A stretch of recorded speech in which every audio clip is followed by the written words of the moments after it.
Enhancing manufacturing processes with digital technologies can transform how products are created, with potential to improve productivity, flexibility and speed. In this video, we'll look at some of the key areas where you can apply digital technologies and give you some ideas about how to start using them in your manufacturing business. Vertical integration is about using technology within your own company to integrate all the systems used in the production process and its management. This allows information to be exchanged easily between them, supporting easier analysis, better decision making and communication. It can help your production process move faster and more smoothly, and also help you quickly adapt to changes in things like raw material supplies or customer demands. Horizontal integration improves communication, sharing of data, and coordination with your suppliers, business partners, and customers.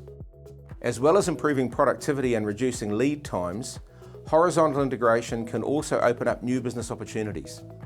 Better connection with suppliers and distributors or retailers can give you insights into new materials or customer needs, which could help you develop products that give you an edge over your competitors. What you need to apply vertical or horizontal integration to your manufacturing business will depend on the systems and the companies you connect with, have in place already, what your goals are, and where you need to remove a block or bridge a gap to achieve your goals.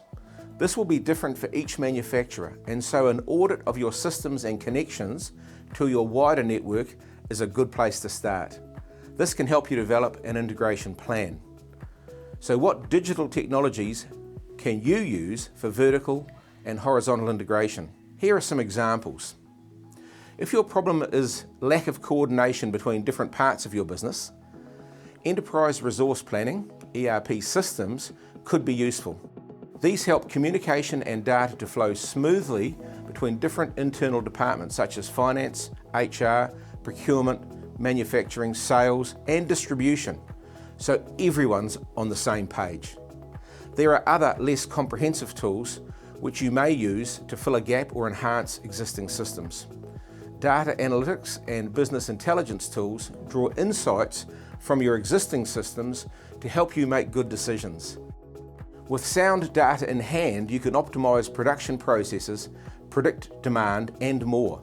You can supercharge the benefits of digital technology by incorporating things like digital twins, where you use a digital double of your factory or supply chain to explore its performance, or the Internet of Things, which helps devices share information with each other and adapt to it in real time. Let's take Howick Limited as an example to see how they have brought together data and manufacturing techniques to build steel construction better, faster, and with more control. Howick Limited builds all of their products end to end, and a key part of their success is the seamless transfer of data between departments. This process moves from design to manufacturing and finally to customer support. They use a tooling management system which oversees all consumables, parts, and measuring equipment. This ensures they have a clear view of the manufacturing processes and can determine if they are cost effective. Their ERP system integrates orders, customer tracking, and design work. It tracks all designs through the company, recording hours spent and costs incurred. This system connects with their manufacturing machines, eliminating old paper drawings and tracking time and material use. This provides a comprehensive view of operations and performance. Knowing when, where, and how to incorporate these new technologies into your business may seem pretty challenging. Visit the EMA website for manufacturing case studies and webinars. Learn from experts and local businesses to make your business more resilient and profitable. Go to industry4.ema.co.nz.